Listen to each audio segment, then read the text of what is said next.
कोटि नमन वंदन अभिनंदन। संत कुमार स्वरूप 5 जो हमारे बीच में वेद पुरुष भगवान के संरक्षण करने के लिए ऐसे ऋषि स्वरूप पटक भगवान के श्री चरणों में कोटि कोटि नमन अभिनंदन। कई बार हम अपने पटकों को प्रणाम इसलिए नहीं करते कि हमारे बाल पक गए हैं, शरीर झुक गया है, तो हम इनको प्रणाम कैसे करें।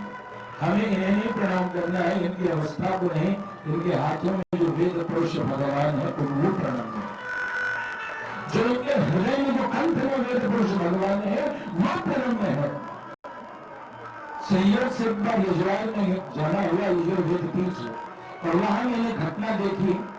एक फुलपेंट शर्ट पहना हुआ व्यक्ति एक बटुक को कह रहा था थोड़ी सी ऊंची आवाज में, सभा थी भागवत की। मैंने कहा सावधान, भागवत की सभा में बटुक जिसके माथे पर तिलक है और जो अपने यज्ञ बलि की रक्षा करता है, आपकी अवस्था जो कोई भी हो आप उसके बच्चे,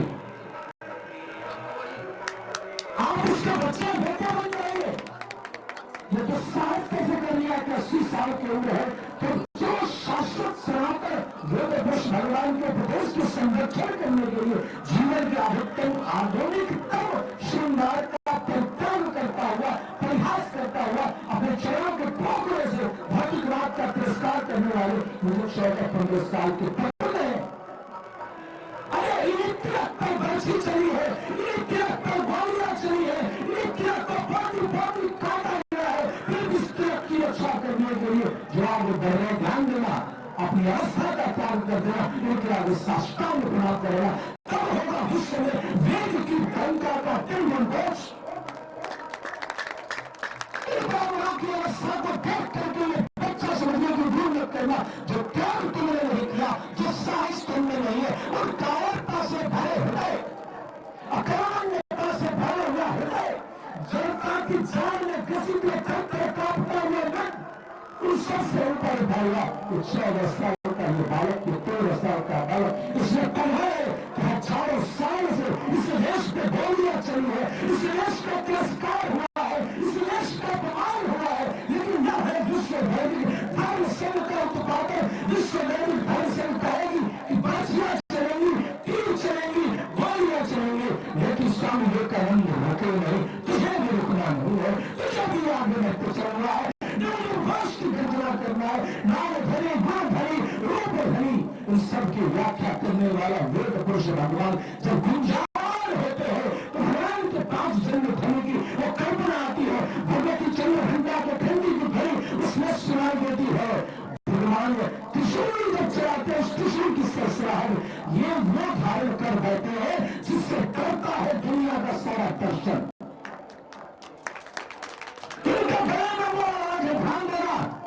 जितनी डर एकदम बम से नहीं है, दुनिया को एकदम बम से विजय प्राप्त करना संभव है, लेकिन वे जानते हैं एक बार सभा चली मधुबनी के देश में कि भारत पर विजय प्राप्त क्यों नहीं हो सका, तो क्या एक ब्राह्मण का बच्चा त्रिकाल संध्यानिष्ठ हाथ में वेद पुरुष भगवान को लेकर यदि कहीं पर्वत की कंदरा की गुफा में छिप गया तो जान जाएगा भारत फिर से जलेगा, भारत फिर से भारत बन जाएगा। भारत पर विजय तब तक प्राप्त नहीं किया जा सकता जब तक कि त्रिकाल संध्यानिष्ठ एक वैदिक ब्राह्मण भी धराधाम पर किसी गुफा में किसी पर्वत की कंदरा में छिपा होगा। यह भारत स्वतंत्र होता होगा, यह भारत की विजय करता रहेगा। इस भारत के आगे दूसरा कोई भी विकास नहीं रखेगा।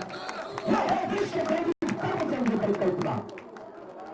यही हमारे आचार्यों ने इस कुंभ मेला क्षेत्र का निर्माण किया था। इस कुंभ मेला में सारे विद्वान आएंगे, एक साथ बैठेंगे और विषमताओं के ये जो विरोध काल है उसके प्रतिबिंब घोष करते हुए हम सभी आगे बढ़ेंगे। इसी मात्र के लिए यह कुंभ है। यह कुंभ मेला नहीं है चोरी बिंदु सिंदूर और लाठी श्रृंगार का। यह कुंभ नहीं है ब्रेड पकौड़े और गर्म चाय का।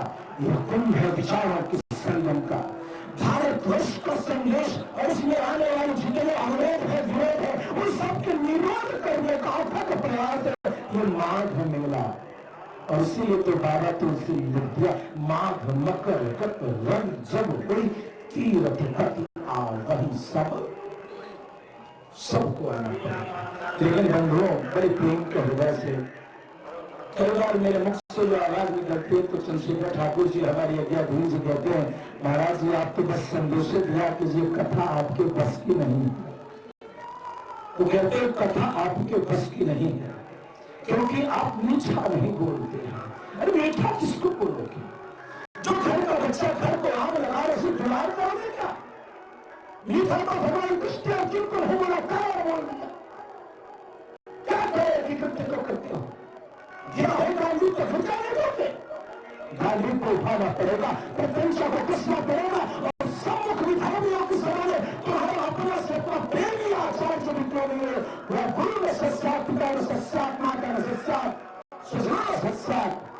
ऋषभदेव जी का उद्देश्य है कोई भी गुरु कहलाने लायक नहीं है जो भगवान से विमुख कर दे, जो धर्म के विरोध में खड़ा हो जाए, उस द्रोणाचार्य पर भी काम चलाना है। चिंता जी जो तुम्हारे पिता में ब्रह्मा है, पिता में इस पिता में है, यद्यपि वह दैवभक्त है, धर्मनिष्ठ है, कर्मनिष्ठ सबके होते हुए आज धर्म के पक्ष में नहीं, विधर्मियों का नमक खाया है, उसकी गुलामी में बैठे हैं। अब बाण वहां भी चलाने का समय आ चुका है। ये कृष्णार्जुन संवाद ध्यान देकर के पढ़ना और सुनो, मानस किंकर भैया से निवेदन करूंगा, आप अयोध्या वालों ने श्री राम लला का उत्सव कर लिया, लेकिन एक बात इस मंच से सारे अयोध्या वासियों के बीच कहना चाहूंगा और ये चर्चा का विषय है। वृंदावन में इस पर चर्चा चली, यहां तक कि माननीय मुख्यमंत्री श्री योगी नाथ जी का भी वक्तव्य एक बार हृदय की बात कई बार रोके रोके जबान से फिसल जाती है। इतना धन अयोध्या में आया, उतने धन में तो पूरी यूपी सज जाती। अयोध्या में रामलला के जन्मोत्सव के जो प्राण प्रतिष्ठा के अवसर का जो दर्शन था, उसमें कहीं कहीं से मिर्ची का छिलके की जलन आती रही। कारण क्या है? कारण क्या है? 500 वर्षों की तपस्या में ये कटिका कैसे आ जा रही है? जवाब एक था, संतों का निर्देश एक हुआ, जब तक श्री लाडली श्री सिया जी की व्यवस्था नहीं करोगे तब तक राम कभी प्रसन्न नहीं होंगे। जब तक श्री किशोरी जी के सम्मान के लिए संपूर्ण सनातन धर्म आगे नहीं आएगा, तब तक श्री राम के हित की कृपा का दर्शन सर्वथा असंभव। इस सिद्धांत के कारण कुछ दिनों पूर्व हमारी संगोष्ठी विश्व वैदिक धर्म संघ के पदाधिकारियों के बीच हुई और वो चर्चा मैं याद दिलाना चाहूंगा। गंगा की धार में बहुत सी बातें निकल जाती है मगर घाट वही रहता है।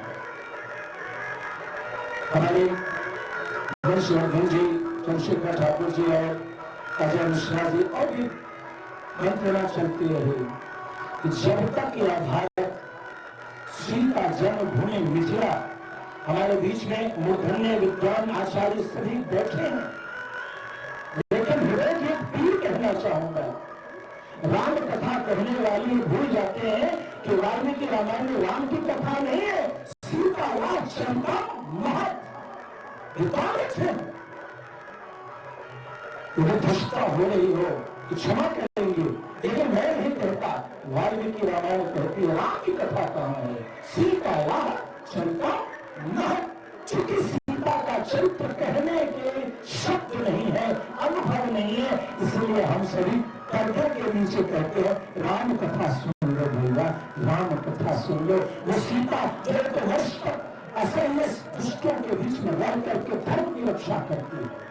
वो सीता लोग कुछ जैसे संतानों को उत्पन्न करने के लिए कंदमूल खाती हुई वाल्मीकि मुनि के आश्रम में रहती है।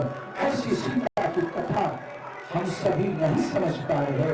मिथिला में रहने वाले कई विद्वान न्याय के ज्ञानी होंगे, हम गोपियां हैं, हम मिथिलानी सखियां हैं, हमें आपके न्याय की कोई आवश्यकता नहीं। हमें आपकी मीमांसा की क्या जानकारी, हमें आपके तर्क का कोई उपाय देता नहीं। हम तो इतना जानते हैं क्या कि हमारे पावन के जो जोफ आ जाए, मिथिला के संत ने कहा, ऐसे मन चाहत निस्वासर,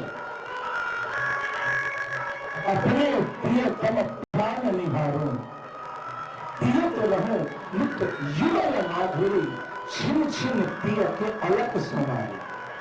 जब तक मिथिला के बारे में, बड़े मन से मैं कह रहा हूं, मिथिला के बारे में पठानकोट से हमारे बीच में बड़े भैया हमेशा छोटे भाई का दुलार इनसे मिलता रहता है और अधिकार है।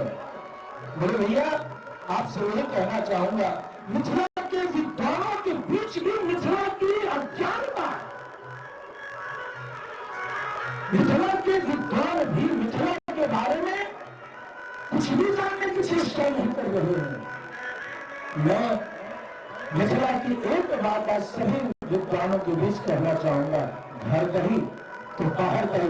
जब तक आप मिथिला के बारे में जानने का सामर्थ्य नहीं रखते, मिथिला पर 1 घंटे भेजने का सामर्थ्य नहीं रखते, तब तक आपका ज्ञान श्रद्धा शून्य है। जिसके हृदय में जानकी के प्रति प्रेम नहीं, उसके हृदय में राम के प्रेम की उत्पत्ति कदाचित हो जाए, उत्तर ना सत्य नहीं। इसलिए मैं सभी विद्वानों से कहना चाहूंगा, आइए मिथिला का अनुसंधान करें और संपूर्ण जो 100 करोड़ हिंदू जनमानस के साथ साथ, ये राम जी ने तो असुरों का वध किया, राक्षसों का वध किया, मगर हमारी जानकी जी ने असुरों की रक्षा की। जो डराते थे कि काट काट के ब्रेकफास्ट में खा जाऊंगा, जब वो करने लगे तो जानकी जी ने कहा, डरे मत, मेरे राम ने बाण चढ़ा दिया, उस बाण को मैं स्वीकार करूंगी। राक्षसों के प्रति भी जिनके हृदय में प्रेम है, करुणा है, वात्सल्यता है, जिन्होंने बात करके जानकी को डराया था, माता जानकी कहती, बात करके मुझसे बात क्यों की थी तुमने, तुम्हारी रक्षा मैं राम से कर दूंगी।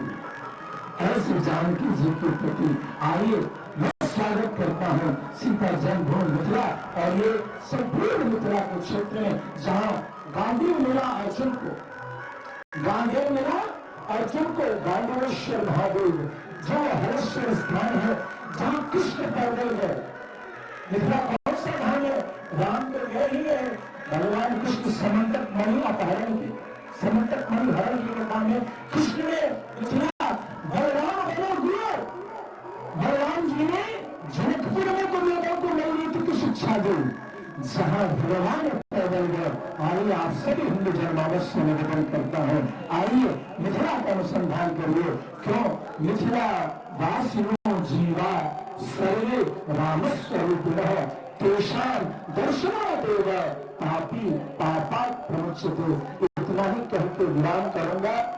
इस संपूर्ण सभा से यही निवेदन करूंगा, इस हृदय के पीर को समझें, उस रस की अप्राप्ति के कारण को समझें। उसकी अप्राप्ति का एक कारण है कि मिथिला का कीट हो, पतंग हो, ब्राह्मण हो, क्षत्रिय हो, वैश्य हो, शूद्र हो, पुराणों की कथा में अजगर को, सर्प को माथा बना करके बताया गया कि ये सभी राम के स्वरूप हैं। इनके दर्शन करने मात्र से पापों का नाश होता है। आइए जानकी जी के घर को देखें, उनके नैया को देखें, उनके मायके को देखें और प्रभु श्री राम की सेवा युगल रूप से करें। अकेला राम रावण को दर्शन देता है, अकेला कृष्ण महाभारत के संग्राम में है। जब तक अकेले राम और कृष्ण की पूजा करोगे, तब तक तुम्हें महाभारत और रावण के साथ युद्ध का दर्शन होगा। यदि प्रेम में रसमय स्वरूप का दर्शन करना है तो पहले सीता फिर राम। आप सभी के श्री में कोटि कोटि नमन अभिनंदन। भगवती भक्ति रानी जो आपके श्री में है, वो सदैव बनी रहो और विश्व वैदिक धर्म संघ इसी प्रकार से सभी का सम्मान करते हुए आगे बढ़ती रहे। जितने पंथ हैं, जितने संप्रदाय हैं, जितनी अलग अलग शाखाएं हैं, इनकम सत्य विप्रा बहुधा वदंती, ये बहुत तरीके से बोलने वाले तो हैं, चलने वाले तो हैं, मगर चर्चा एक सत्य की करते हैं। उसी जगह पर टिक करके हम सभी संग चतुरम संगबद्धम संगो वरांस जायतम उत्तिष्ठ जागृत प्राप्य वरान निबोध है, ऊपर जगह अब तक चलते रहे जब तक विश्व को वेद पुरुष भगवान के धन्यवाद। आप सभी ने मुझे बुलाया, इस लायक समझा, इसमें बहुत बहुत धन्यवाद। नमन अभिनंदन। धन्यवाद।